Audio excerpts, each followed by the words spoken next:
பிரியமானவர்களே, ஆண்டவராகிய இயேசுவின் நாமத்தில் உங்களை அன்போடு வாழ்த்துகிறேன். ஆண்டவர் உங்களை ஆசீர்வதிக்கும்படி வசனங்களை வாசிப்போம். 40ஆம் சங்கீதம் 13 மற்றும் 14ஆம் வசனம்.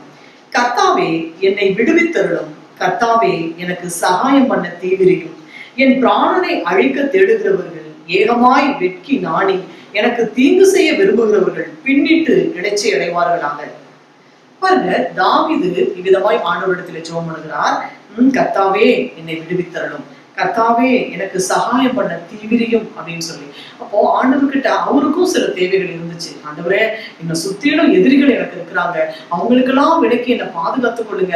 ஆண்டவரே, எனக்கு உதவி செய்யுங்க, என்னை விடுவித்தரணுங்க அப்படின்னு சொல்லி சுற்றி சுற்றி எவ்வளவு நாளைக்கு இந்த எதிரிகளோட நான் போராடிட்டு இருக்கிறது, எனக்கு ஒரு விடுதலை வேண்டாமா அப்படின்னு சொல்லி தாவீது ஜெபிக்கிறார்.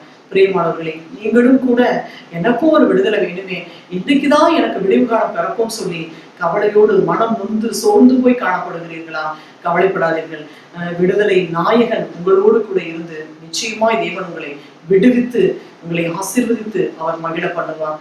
உங்களை அழைத்த தேவன் அவர் உண்மையுள்ள தேவன், அவர் நீதியுள்ள தேவன், அவர் விடுதலை நாயகன். நிச்சயமாய் உங்கள் வாழ்க்கையிலே நல்ல மெய்யான ஒரு விடுதலையை கொடுத்து நிரந்தரமான ஆசீர்வாதங்களை தேவன் உங்களுக்கு தந்து உங்கள் சொந்த பந்தங்கள் மத்தியிலே உங்களை தலை நிமிர்ந்து உங்களை சாட்சியாக வழிநடத்த சாட்சியாய் நிறுத்த கர்த்தர் அவர் சர்வவல்லமுள்ள தேவனாய் இருக்கிறார். கர்த்தரை நம்புகிறவர்கள் ஒருபோதும் வெட்கப்பட்டு போவதில்லை. கர்த்தரை நம்புகிறவனும் செழிப்பான் என்றுதான் வசனம் சொல்லுகிறது. ஆண்டவருடைய பிள்ளைகளாகிய உங்களுக்கு தேவன் ஆசீர்வாதத்தையும் தெய்வீக பாதுகாவலையும் கொடுத்து உங்களை பாதுகாக்கவும் ஆசீர்வதிக்கவும் அவர் சர்வவல்லமுள்ள தேவனாய் இருக்கிறார். கர்த்தரை நம்பி நீங்கள் அவரிடத்திலே நம்பிக்கையாய் இருக்கும் பொழுது தேவன் நிச்சயமாக உங்களை ஆசீர்வதிப்பார். இந்த வசனத்தை சொல்லி நீங்க ஜெபம் பண்ணுங்க. கர்த்தாவே, என்னை விடுவித்தரணும். கர்த்தாவே, எனக்கு சகாயம் பண்ண தீவிரியும் அப்படின்னு சொல்லி நீங்க ஆண்டவர்கிட்ட சொல்லி ஜெபம் பண்ணுங்க.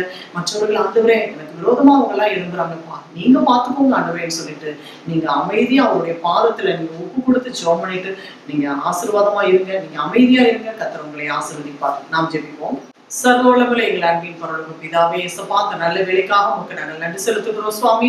கர்த்தாவே, அப்பா, உங்களுடைய பிள்ளைகள் எந்த காரியத்திலே விடுதலை இல்லாமல் மனம் நொந்து சோர்ந்து காணப்படுகிறார்களோ ஆண்டவரே, நான் வேலை தேடி தேடி சோர்ந்து போயிட்டேன், நல்ல ஒரு மணப்பெண் மணமகனை தேடி தேடி நான் சோர்ந்து போயிருக்கிறேன், என் குடும்பத்துல ஒரு நிம்மதி இல்லை, விடுதலை இல்லைன்னு சொல்லி ஆண்டவரே, உங்களுடைய பிள்ளைகள் கவலையோடு கண்ணீரோடு காணப்படுவார்கள். ஆனால் தகப்பனே, அவர்களுடைய ஜெபங்களுக்கும் விண்ணப்பங்களுக்கும் பரிசுத்த ஆவியானவர் நீர் பதில் கொடுத்து ஆண்டவரே, எல்லாவற்றிலிருந்து நீர் விடுதலையாக்க வேண்டும் என்று சொல்லி நாங்கள் ஜெபிக்கிறோம் சாமி.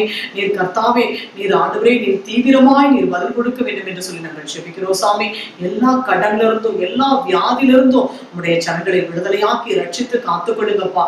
நல்ல குழந்தை பாக்கியத்தை கொடுத்து நீங்க ஆசீர்வதிங்க தகப்பனே. அப்பா, ஜெபத்தை நீர் கேட்டதுக்காக உமக்கு ஸ்தோத்திரம் ஆண்டவரே. பிள்ளைகள் ஒன்றிலும் குறைவில்லாதவர்களாக நிறைவாய் ஆசீர்வாதங்களை பெற்றுக்கொண்டு சமாதானமாய் வாழ்வதற்கு தேவரீர் நீர் அனுகிரகம் பண்ண வேண்டும் என்று சொல்லி ஒப்பு கொடுத்து ஜெபிக்கிறோம்.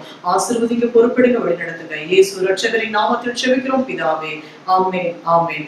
பிரியமானவர்களே, ஆண்டவர் உங்கள் ஜெபத்தை கேட்டிருக்கிறார். நிச்சயம் உங்களை ஆசீர்வதித்து மகிழ பண்ணுவார். God bless you.